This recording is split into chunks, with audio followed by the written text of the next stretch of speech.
సుఖభోగాలు పెరిగాయి వాడాడు. సార్దీసు సంగమా, నువ్వు ఎలా చచ్చావో తెలుసా? చెప్పండి. సుఖభోగాలు పెరిగాయి,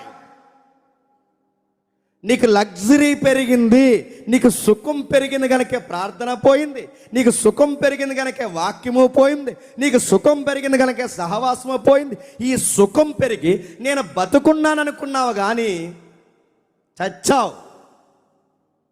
సంఘాలు ఈరోజు ఎలా చేస్తున్నాయి చెప్పండి? Luxury luxury luxury. టయానికి రావాలి, టయానికి పోవాలి, టయానికి రావాలి, టయానికి పోవాలి. చెమట కూడా ఎక్కకూడదు, ఆ చెమట పట్టకుండా సెంట్రల్ ఏసీ ఉండాలి, ఫ్యాన్లు ఉండాలి, ఫ్యాన్లు తినంగా కూర్చోవాలి. సుఖము సుఖము సుఖం నడుతున్నాను. 2 నిమిషాలు ప్రార్థన చేసే సంఘాలు ఉన్నాయా? గంటల గంటల వాక్యాలు మాట్లాడితే వినే సంఘాలు ఉన్నాయా?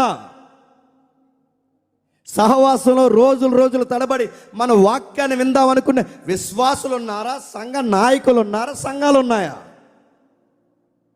ఈ సంఘం